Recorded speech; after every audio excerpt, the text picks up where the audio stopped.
What's good, YouTube? Lork here, and we are back with another weekly UFC predictions. Now, last week was fucking awful. I was probably the worst I've ever done on predictions, like ever, for UFC Azerbaijan. Got the main event wrong, got the co-main event wrong, and went 2-4 on prelims. Other than that, I think overall, I went would it have been 6-6 overall? Because I got the first four fights in the main card correct. Yeah, I think I went 6-6 overall. Shit. Dog shit. Never gonna happen again. Um yeah, I just made some bad decisions. Didn't look too much into some fights. And it hurt. It hurt me. It ruined it. I was on a hot streak. Did awful. No one cares about that card. Everyone cares about this one. UFC 317, Topuria versus Oliveira. Spain/Georgia versus the favelas in Brazil. Former featherweight champ, former lightweight champ. For the undisputed lightweight championship. And I cannot fucking wait. This card for International Fight Week wise kind of fucking sucks. Not gonna lie, they had a lot of pullouts, a lot of fight changes. I feel like they should have done better with it. But yeah, remember when we all thought that they were gonna do Topuria Makhachev and Aspinall Jones on this card? Ha! Don't get me started on how the fucking UFC has been this year. I'm gonna I'm gonna speak about that soon. But we're gonna start with the first fight of the night, which is Niko Price versus Jacob Smith. Now, if you don't know the odds on this one, Jacob Smith is a minus 2,000 favorite. What do we know when someone's a minus 2,000 favorite? To take them by first round knockout. Why? Because Niko Price is old as shit. He is. He's old. He's not the same guy he once was. And on the other hand, Jacob Smith, he's a high-level wrestler. He has all those credentials, but he's been flatlining, KOing people in his UFC debut and his Contender Series fight. Niko Price, I've seen him getting knocked out by a small little uppercut in the pocket by Robbie Lawler. If you're getting knocked out by something like that, the chin's not there anymore. We're a little old. Honestly, yeah, he did beat Alex Morono after that. But Alex Morono sucks. He has no way of harming another individual. And it's just like it's just not fair for fucking Niko Price. I don't know. I don't understand why he has to take up this up and comer that's literally just there. They only put this fight on International Fight Week because they know that Jacob Smith is going to flatline KO. Literally, that's it. That's it. They know Jacob Smith's going to KO him. They know they're going to get a moment out of him. So they're just setting him up to fucking get knocked out. That's what's happening there. He lost his last fight, Niko Price, to Themba Gorimbo, which is like, it's not the worst loss, but it's like still, Themba Gorimbo doesn't really like finish people like that. I mean, he got finished in a minute by Luque. And we're looking at fucking Jacob Smith. He just fucking KO'd Preston Parsons in the first minute. You know, even though he's a younger guy, he's 10-0 with 8 KOs. You know he's not going for a sub. You know what he's going to do. He's younger, he's hungrier, he's more explosive, much more athletic.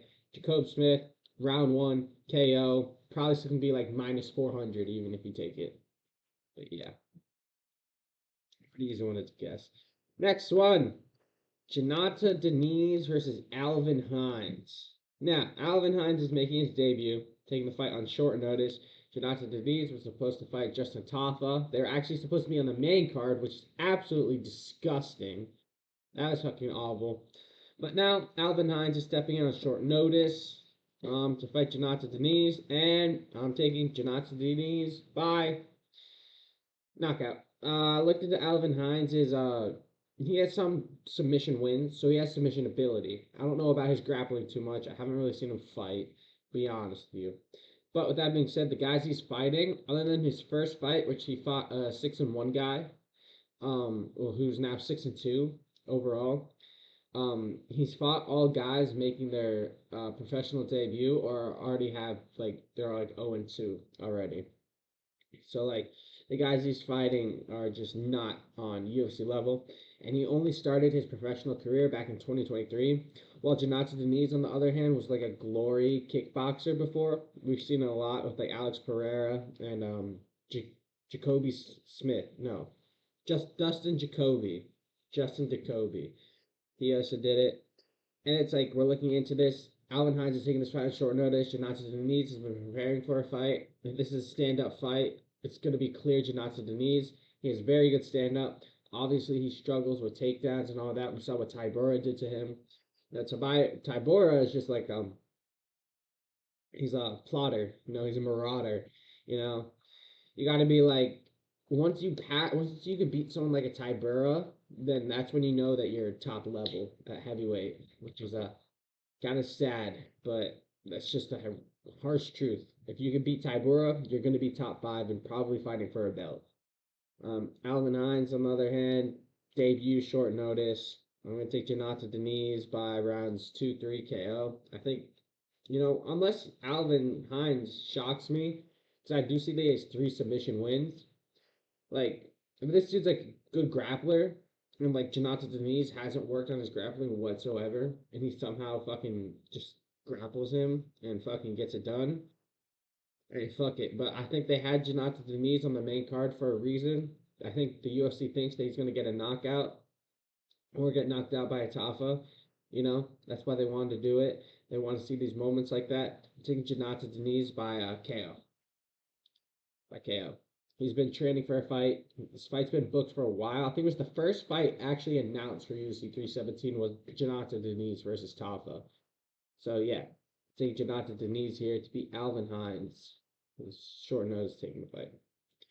Next up, Rodrigues Dumas versus Jackson McKinney.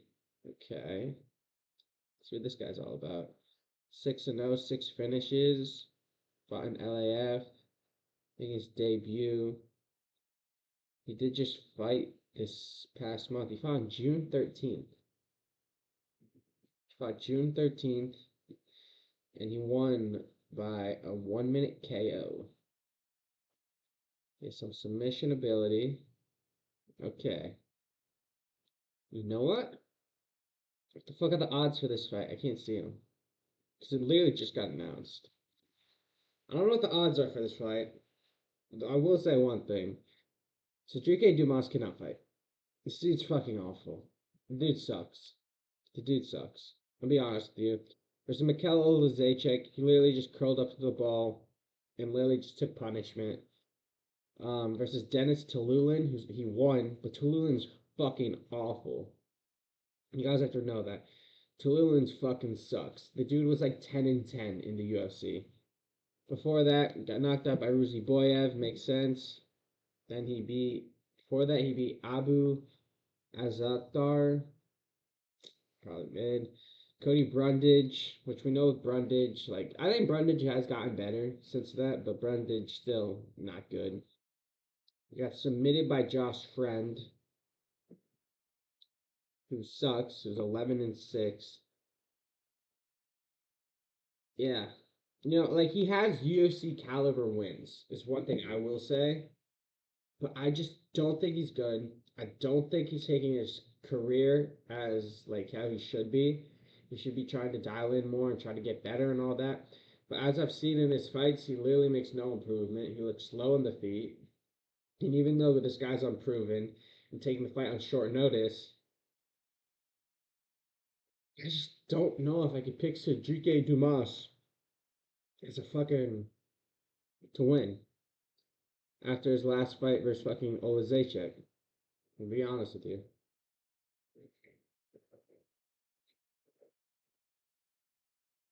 So do I pick a guy that I've never seen fight before? Actually, let me see. Is he a 170er taking this fight on short notice, or is he a 185er? Let's see. Let's see. He's a 185er. He's gonna be a true 185er. 6'4". It's 2 guillotine wins. Fought LFA and Shamrock FC. All fights he's won by first round finish. So the dude's a finisher, but he's also finishing the guys 0-8, 0-1, 0-3, 0-2, 0-2, 0-1. Alright, never mind. This dude's beaten only people that have. Every single opponent he's fought has not had a single professional win. Okay. Okay. Okay. Ah, fucking hell. Literally no professional wins. He's fighting in like LFA, but they literally don't even have a win to their name. I guess I'm gonna take Cedric Dumas because he's UFC level. This dude's finishing guys, but they're all like 0-8, 0-1. So it's a lot different. He hasn't proven anything to me. You know, they're all first round finishes. 6'4" though. He's gonna have the length. Last time person had length but Dumas, they knocked him out, which was Ruzi Boyev, but I guess I'm gonna have to take Dumas here. I guess so. I'll look more into it later this week, but as of right now, I'm taking Dumas by decision. That's what I'm gonna say. If not, Jackson McVey, first round finish. Yeah, I think Dumas wins decision. This guy, I'm gonna continue with the streak. First round finish. All right, on to the regular prelims. Terrence McKinney versus Vyacheslav Borshchev. Now, who do we pick here? Because we know it's going to go one or two ways. McKinney by first round finish, or McKinney gets finished. Now, Borshchev had a lot of hype. He had a lot of hype coming to the UFC. If I'm going to be honest with you, I haven't seen anything that has really impressed me that much so far. You know? I haven't seen anything that has impressed me that much so far. He just lost to Tom Nolan. He got knocked down by Chase Hooper and then submitted. He did have a draw with Muslim Sadikov, who fought this past weekend. Or Nazim Sadikov, I think his name is. The Azerbaijan dude that had that fucking war versus Nicholas Mata this past weekend. He did have a draw with him, which is pretty impressive. But it's like, he hasn't looked good. He's getting older. His striking's not as sharp and as sexy as it used to be. Like, obviously, like, he's like known as this like elite striker, world class, could tip-tat you away. But if we really look at like McKinney's like, because we know McKinney's gonna get KO'd or submitted. We also have to look at the guys that he's losing to. He only loses to like the top of the top UFC level fighters. Well, not top of the top, but like actually good UFC fighters. So we look at his career. So beats Matt Favola, beats Fares Ziam to begin it. That's actually really fucking impressive, right? He gets KO'd by Drew Dober after having Dober hurt. He beats Eric Gonzalez.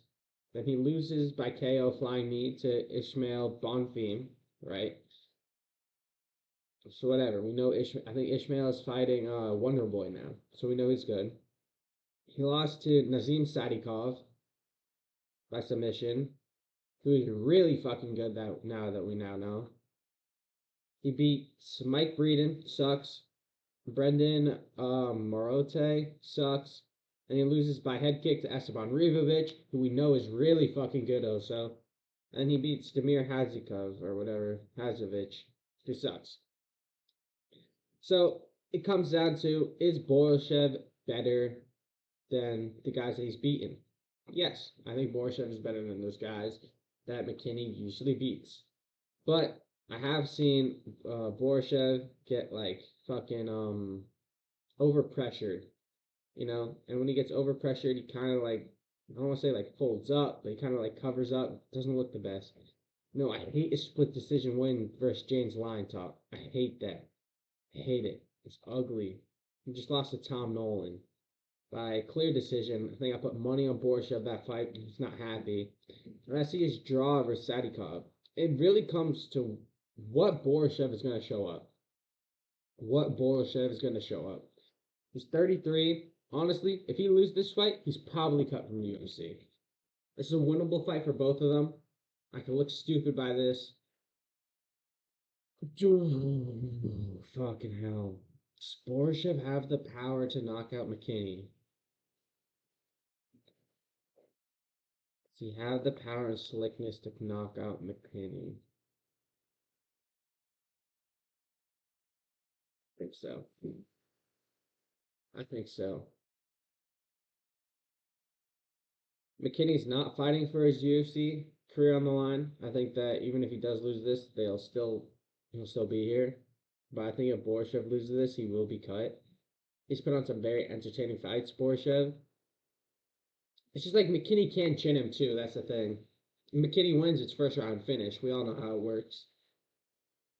I think I'm gonna take Borshchev in this one. I think he's an underdog right now, plus 145.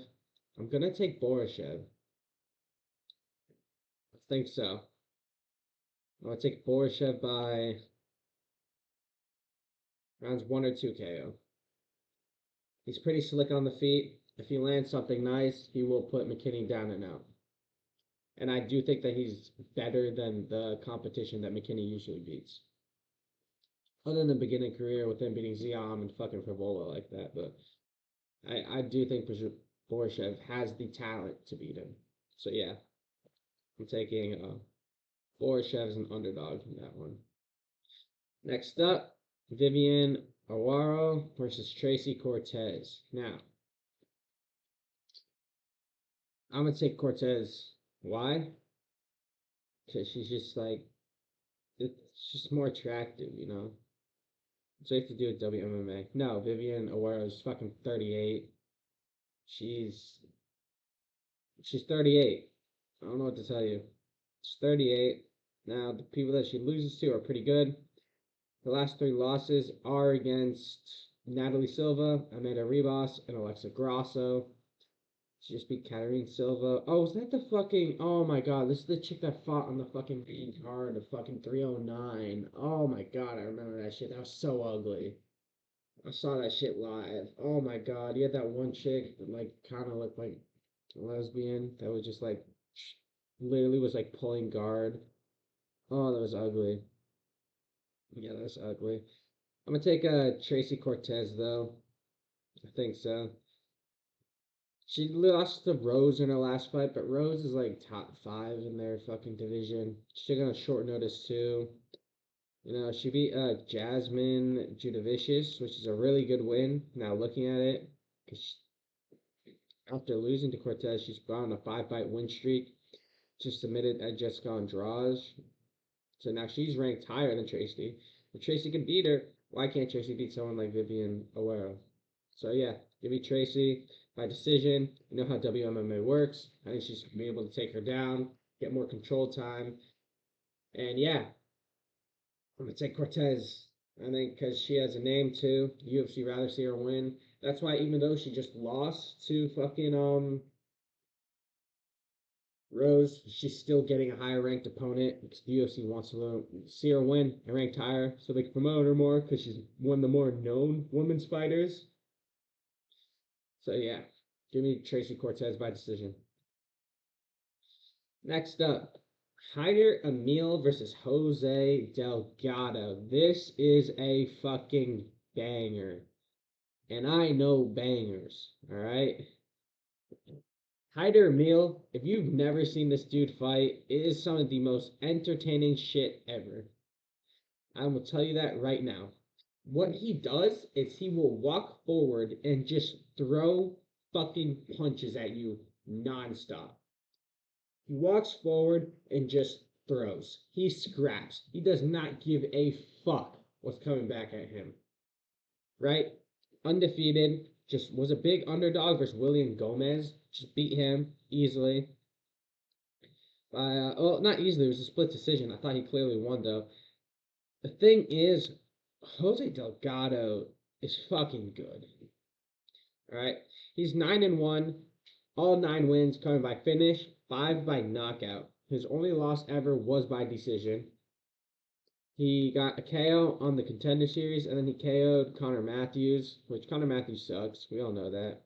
But he got a KO win over him in the first round.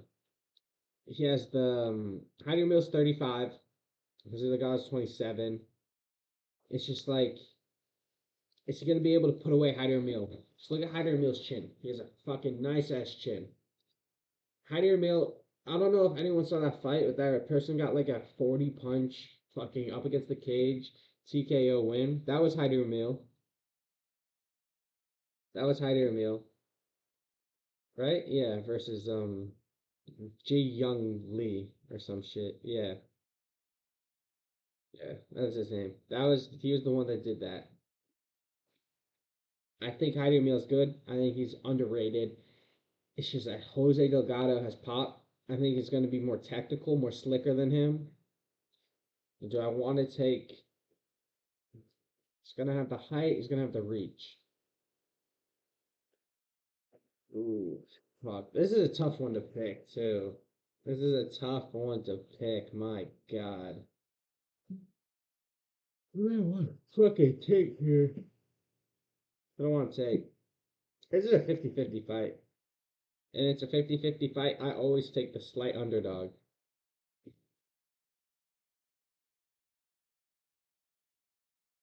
Which means, like, I always take the slight underdog. He's a plus 200 underdog in this last fight and just won. By just moving forward and beating down William Gomez. And before that, Gomez was undefeated in the UFC, including a win over like Joe Anderson Brito, Giannis Gamori, Francis Marshall. Yeah, wow. Wow. Hyder Amil has the better fucking wins on his resume. He's older. He's undefeated. If he wants to make a run at UFC Gold, it's now. So I think I'm going to take Hyder Amil as a slight underdog in this fight. I think Jose Delgado is really good. He does have a loss on his career. He's going to have to finish Hyder Amil, which I don't think he'll be able to do. Hyder Amil has a fucking chin to him. Even though he's going to be shorter, he had clear length disadvantage in his last fight versus Gomez, but he just overwhelmed Gomez to be able to get the win. I'm going to take Gomez. No. What the fuck am I talking about? I'm taking Hyder Amil. I like Hyder Amil. I really do. Very entertaining to watch. I don't think he's going to put away Jose Delgado, but I think he'll overwhelm him in rounds 2 and 3 to win a 29-28 decision. Is my thoughts. That's what I think is going to happen. And if anyone's going to mix in the grappling, I think it will be Amil as well. So I'm going to take Hyder Amil, slight underdog. I think if somebody needs to win more for their career now, it's Hyder Amil. Delgado, he's young. He's got a lot of room to improve. I just think Hyder Amil's going to win this one. Next up, Jack Hermansson versus RoboCop. Fucking hell. This is just another tough fight to fucking pick. Like, these are all 50-50 fucking fights. It's like, do you think RoboCop is going to put away Hermansson? Or do you think Hermansson is going to pull a Hermansson? That's literally all it comes down to. Now, Hermansson is not ranked anymore because of inactivity, but with that being said, it's like RoboCop just had a war with Cannonier. He almost put him away there in rounds 1. It's just like, I don't like Hermansson's inactivity. You know, but Hermansson, he has some great fucking wins. Great wins. You know, he beat Joe Pyfer in his last fight. He beat Pyfer. I think RoboCop is better than Pyfer, though. I will say that. Pyfer has that early rounds KO power, but he fades in fights. RoboCop somewhat has that, but RoboCop has a deeper arsenal. Pyfer's like a one shot pop type of guy. RoboCop will throw combos. You know, does Hermansson have the pop to put away RoboCop? No, no, he doesn't. He's not a KO guy like that. This is such a tough fight to pick, bro. I think the grappling will be involved here. I do think Hermansson will get some takedowns going. He's just a crafty vet. It's like, are you picking a crafty vet? Or are you taking the explosive RoboCop? I think with RoboCop, the way to beat him is to knock him out because he does have somewhat of a chinny chin. Like, yeah, we look at this Contender Series lost by knockout. Then he came into UFC, won. Lost a split decision versus Armin Petrosian. Lost to Bruno Ferreira by KO. Lost to Jared Cannonier by KO. It's like Hermansson just finds a way to do it. I know in his Delete fight, it was injury because he had him in like that weird position. Beat Chris Curtis before that. Let me see how it was. It was something to do with his knee. But before that, Hermansson was winning. Hermansson's going to throw those leg kicks, bounce around. His inactivity and him getting older is what I don't like. And RoboCop Loki has still some hype to him after his fucking war with Cannonier because he was so close to putting him out. So close to putting out fucking Cannonier. And I think Cannonier is a lot better than Jack Hermansson. Even though they're both unks. I'm gonna take RoboCop. I'm gonna take RoboCop. I'm not taking another underdog here. It's gonna be a close ass fight once again. Close ass fight. But I think they have the odds like this for a reason.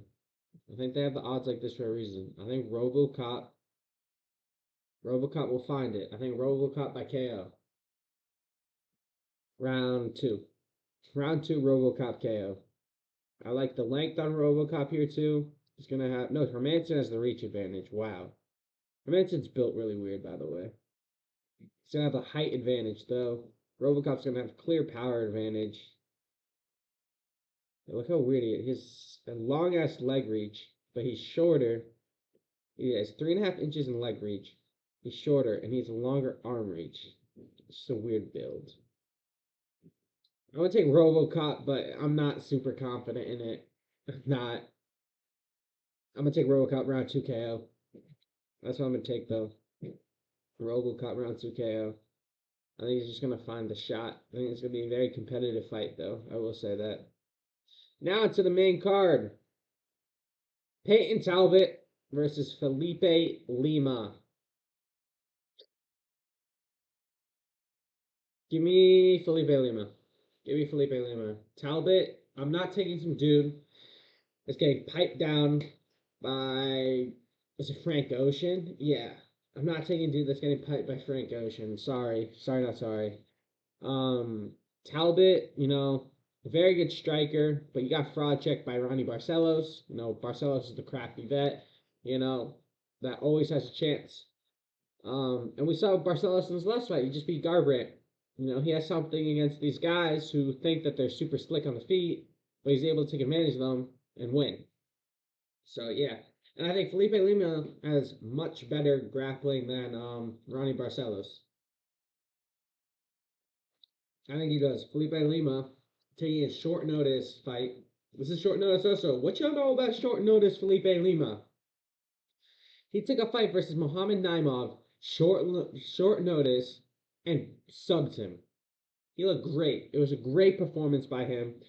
He's a true 135er, but he has been fighting at 145. You know, he's 5'6". He's going to be much denser than Talbot, and he's going to be a lot stronger than him. And I think that's going to be the biggest thing here. He's going to be big for 135, even though he's short. Even though he's short, he's going to be big for 135. And I like that for him. This is a short notice fight. I know Talbot's been in camp, but I don't know. They just announced this fight like last week. I'll be honest. They just announced it like last week.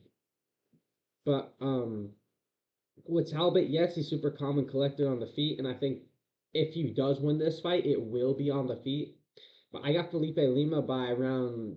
I got Felipe Lima by decision, or I have it around 3 submission. That's what I'm predicting. I think Felipe Lima, unless Talbot has worked on his takedown defense so much in the past 6 months, that should have been all he should be focusing on, to be fair. Just his takedown defense. Because, like, Talbot can catch you at any time. He's smooth on the feet. He's great striking.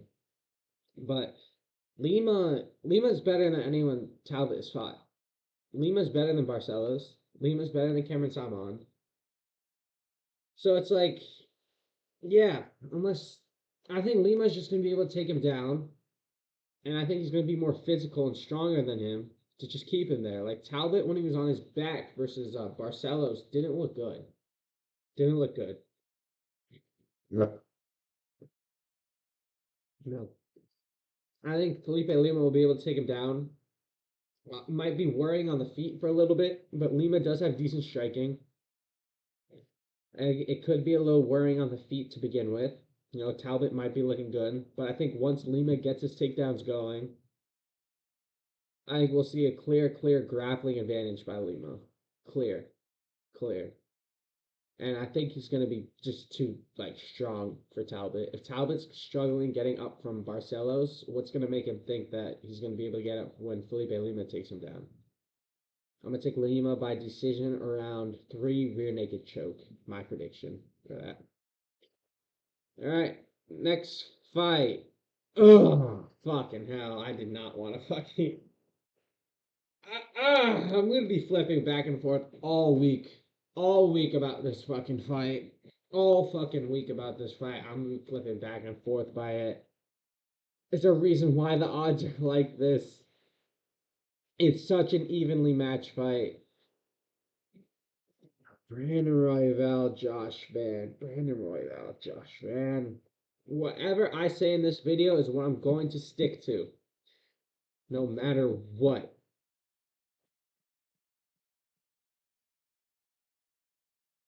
Ooh, this is fucking tough because I've seen multiple videos already for both guys, which way they're thinking.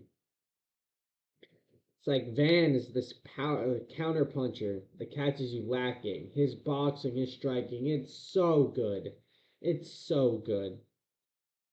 It's so good. It's beautiful. And then with fucking Josh Van, what he struggled with versus Charles Johnson. What was it? It was the length. The length. Brandon Royval's a lengthy motherfucker for flyweight. It's like Josh Van, he's 5'3", right? 5'5". Oh, never mind. Sorry, my bad, Josh Van. But still, 5'5". Royval's 5'9". Royval's fought the best of the best. So I think Josh Van can TKO Royval. No, Royval has a really good chin. But that's the thing. Royval wins fights a lot by doing so much offense. That's how he wins. He comes in there, he throws out that flickering double jab. Like if you look at the Moreno fight, it was straight offense, offense, offense. You know he's not going to get tired. You know he's not going to get tired. I don't think Van will get tired either. Van has looked really good in shape. But Royval comes forward a lot. There's a bunch of jabs. He's always flicking that out there. But that leaves so many openings to be countered. And when you have someone like Josh Van, who's a beautiful fucking counter puncher, it's like, ugh. It's like, ugh. He's beautiful at his counter punching. He's great timing, great boxing. But Royval's the length. Royval's going to leave a lot of openings for Josh Van. That's the concerning part. There's going to be a lot of openings for Josh Van to fucking do something to him. And will he do something to him? I think he could. I really think he could. There's a reason why this is a pick'em fucking fight. Josh Van has a lot of momentum and all that. But I still think I'm going to take Royval here. I think Royval is going to win this one. I like his length. I think he can mix in knees up the middle, especially with Josh Van being the shorter opponent. He's going to have to find a way to close distance. But it's like, Royval doesn't he's not on the back foot that much. He's usually the one going forward. And he's the one going forward. He's not going to be able to like throw the knees like that, other than like the Mateus Nikolov knee that he landed. I like Royval's length. We've seen Josh Van struggle with it versus Charles Johnson. Obviously, that uppercut that got him. That was only a year ago. That was actually less than a year ago. It's literally been less than a year that we've seen Josh Van be knocked out. And now he's over here fighting Brandon Royval for the #1 contenders fight. It's just like I see Royval, he overwhelms his opponents, but Josh Van also overwhelms his opponents. This is just gonna be a fucking barn burning banger. But I think I'm gonna have to take Brandon Royval just due to the experience. He's fought the best of the best. He's fought the Pantoja. He fought the Moreno. He fought Taira. He fought. Did he fight Kai Kara? I don't think he did. But he's literally fought everyone. Everyone. And it's like, he beat Moreno. He lost to Pantoja twice. But he beat Taira when Taira was like a big favorite in their fight. He's supposed to fight Cop. Pulled out. Now Cop pulled out of their fight. He's been in camp for longer, but Josh Van literally fought 2 weeks ago, and he's like, nah, I'm gonna fight again. I'm gonna take Brandon Royval, but I'm not that confident. I'm taking Royval by decision. Very competitive. Very competitive. I'm gonna say Brandon Royval split decision. 29-28 split decision. I think Van could easily win on a scorecard. They're both volume guys. And Van's going to have more pop, but Royval's going to have more length. I'm going to take Royval, though, but don't be shocked if Josh Van wins. I'm going to leave it at that. I'm going to take Royval by decision. Very close, very competitive. I cannot wait to see that fucking fight. Next fight. Beneil Dariush versus Renato Moicano. I don't know if you guys knew this, but the first time they're supposed to fight, Moicano was like a minus 200 favorite. Now it's shifted. It's lowered. All because Moicano took a 1-day notice fight versus Islam Makhachev and got submitted in 2 minutes. Right? So what does that mean? Moicano is kind of, I don't know. He's takedownable. And the only problem with me for Dariush is he hasn't fought since 2023. And his last fight, he got flatline KO'd by Sarukian. Fight before that, he got KO'd by Oliveira. Before that, he beats like Gamrot. He beat Gamrot before that. Good fight. But it's like with Dariush, he hasn't fought in a minute. It's getting older. Game. Fuck the critical registry issue. Fuck that HP. Do never fucking do that again while I'm breaking down fucking UFC fights. But yeah, it's like Dariush. It sucks for him. He was supposed to fight in last January in LA, but Moicano ended up getting pulled up, and they just threw Dariush to the bush. I think I'm going to take Moicano in this one just because of his activity, and he's fought more recently. Has a bigger name than Dariush at this point. I mean, I think in their primes, I think Dariush would win. You know, I think we'd have it. But yeah, I'm taking Moicano.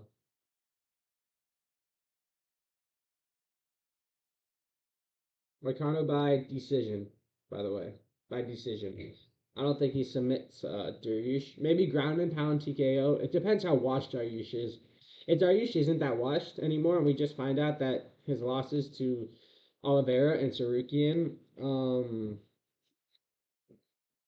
were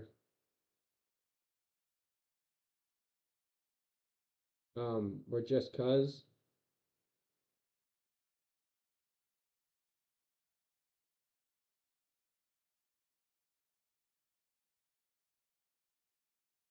Were just cause his losses were just cause they were just really good. But it's like they were both first round finishes, you know?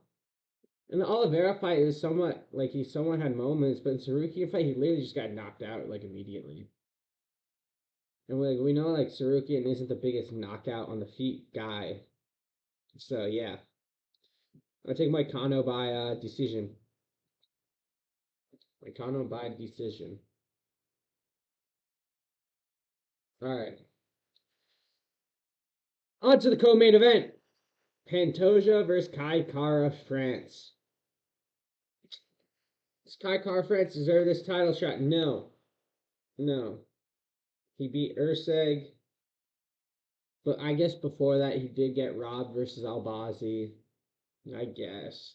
He still had a competitive fight with Albazi. And then we saw what Moreno did to Albazi. Are they really saying Pantoja's the same height as fucking Josh Van?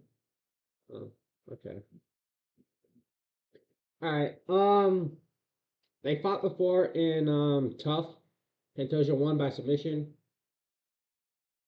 This is how I see this fight. Can Kai Kara France make issues for Pantoja? Yes. He can definitely make issues for Pantoja.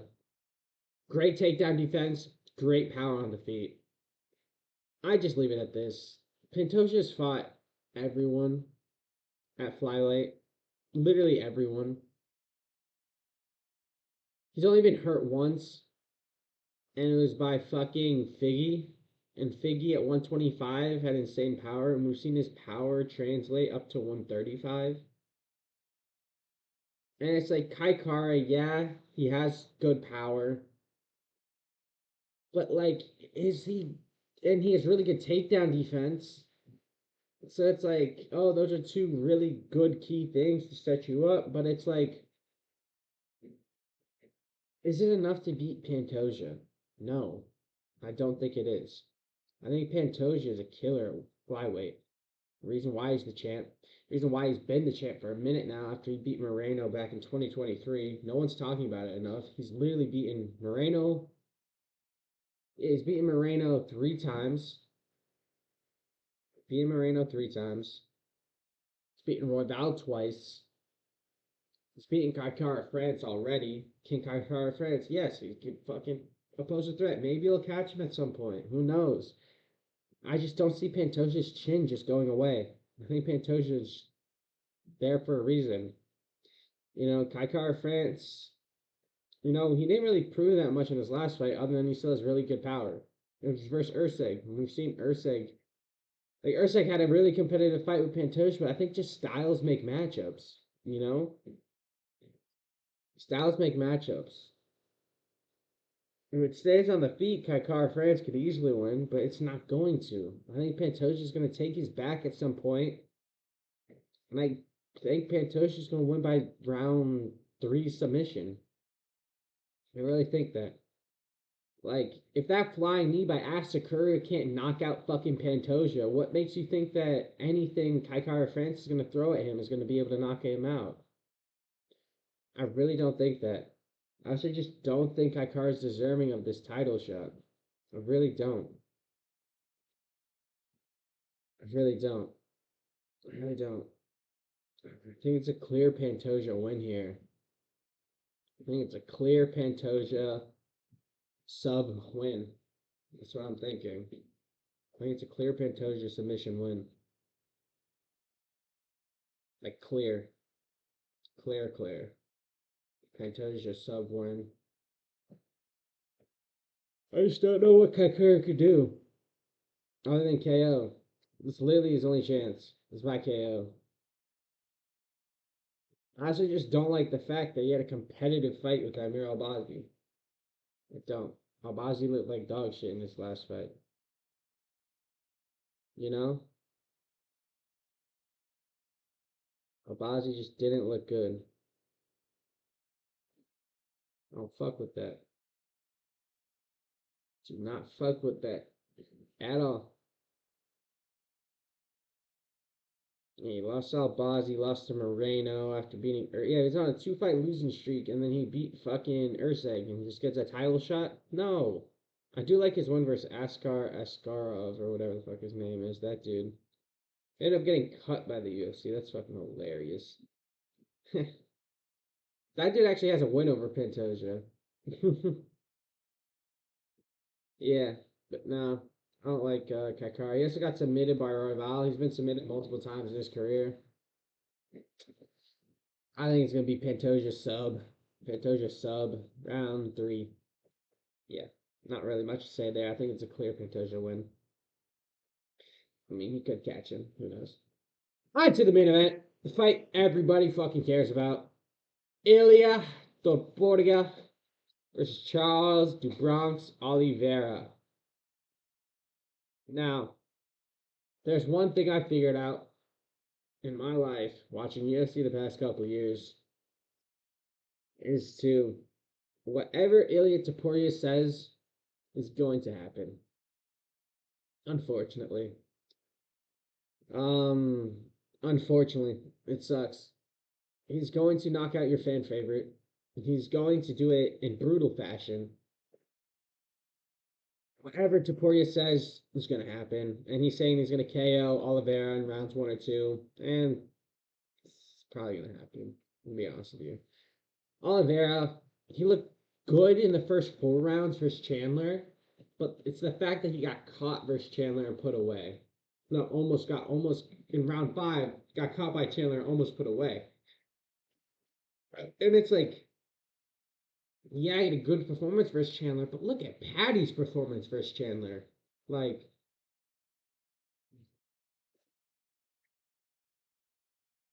we gotta take that into account. Like Oliveira had he had a good performance versus Chandler. It was fight of the night, great fight I saw in person. But Patty just beat the fuck out of Chandler. So like, can Oliveira pose a threat to Topuria? Yes, Oliveira is super dangerous. Reason why he has the most submission wins in the UFC history. But Topuria is a good grappler too. And it's like we've seen Charles get fucking struggle with shorter guys. Chandler's like the same height as fucking Topuria. They're both 5'7". And it's like we see Charles get rocked in every fight. We saw it versus Gaethje. We saw it versus Poirier. We saw it versus Makhachev. We saw it versus Chandler twice. We saw it against, yeah, it was Gaethje, Poirier, Chandler. Right? Was that his 3 title fights? Yeah. He just gets rocked all the fucking time. And if there's one person you don't want to be fucking rocked against, it's fucking Ilia. It's Ilia.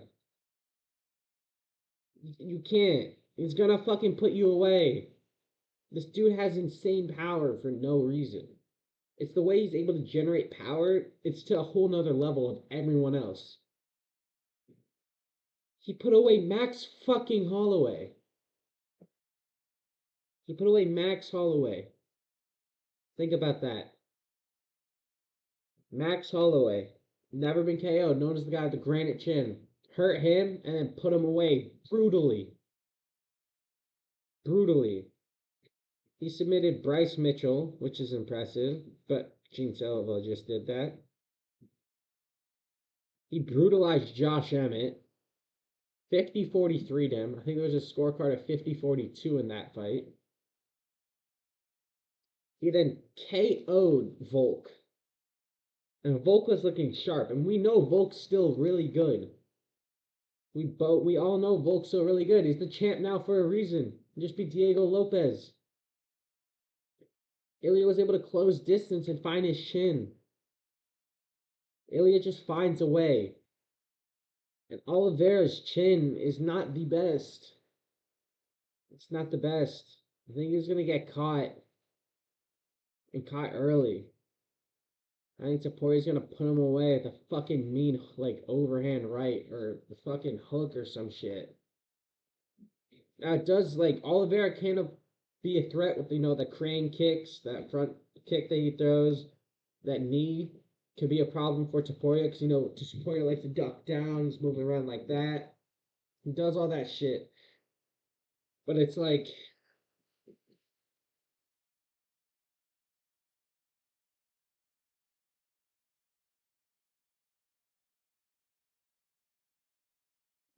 Like he's ducking down, he likes level changing a little bit, you know? He does that. That's where you can catch Topuria with a knee like Jai Herbert did.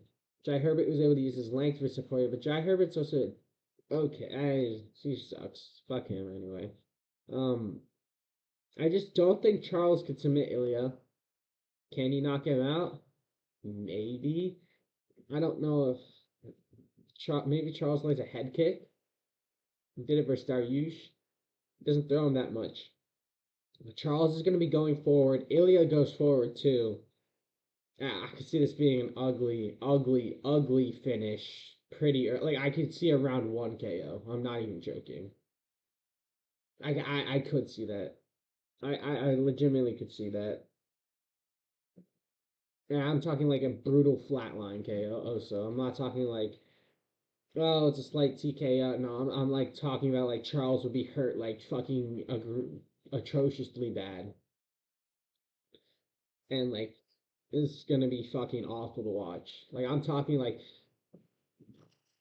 it's gonna be fucking bad. And Topuria is saying that he has different power at 155, which honestly, if he goes up a weight class, he should have more power. Could put on size. He is like I think he showed like he's like one. I think he's 170. I think he's like 175 right now. He posted on Instagram, so he has to cut like 20 pounds ish. But like I know Topuria has all the money and the facilities in the world to be able to bulk up weight properly. And then I think his team is gonna help him out a lot with that. And it's just like his hit rotation power, like to his punches. No. No. I don't think Oliveira's gonna get his grappling going. I think it's gonna be stand up. And when it's stood up, Topuria is gonna fucking yeah.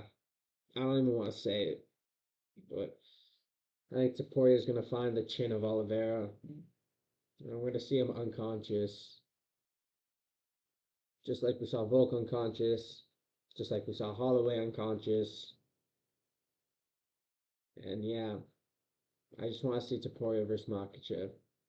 It sucks. It sucks to say it. Like I don't want to see Oliveira lose like that, but it's very unfortunate that it's what's just gonna have to happen. Fucking sucks though. It's like that. Everyone was hyped. Oh, that was the best Oliveira we saw versus Chandler. We just now know that Chandler's just shit.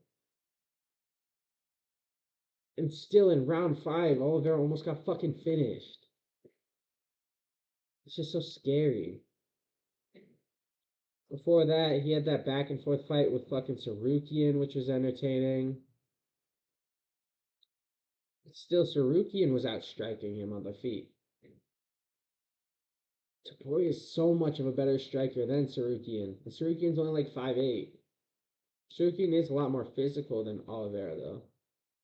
But, no, then Topuria, like girth-wise, Sarukian's built pretty well. Oliveira had him trouble by shooting takedowns. Topuria is not going to shoot a takedown. That's the thing. Sarukian wanted to grapple. Topuria likes standing up more. He can mix in grappling, but it's like Oliveira usually tries to catch guys when they're shooting on him with the head on the outside, pull guillotine, other stuff like that. I could see Oliveira just pulling guard at some point in the fight, but yeah. I'll take it Topuria by KO. Rounds 1 or 2. I could see it round 1. There's a reason why he's minus, I think he's minus 400 at this point. Can Oliveira maybe do something and catch him in a submission or some shit? Yeah, I doubt it. Give me Topuria rounds 1 and 2 KO. Sucks to see. Sucks to see. It's gonna suck to see, but yeah. I'm taking Ilia Topuria to become the new lightweight champion. Anything he says, you have to believe at this point. It's his time. It's his era. Oliveira was a great champ. His run was spectacular, but his time's up. Let's see how we do this week. I'll see you guys next week. No, there is no fucking fight card next week. Fuck. I'm gonna have to just make something else next week anyway. Alright, I'll catch y'all. Peace.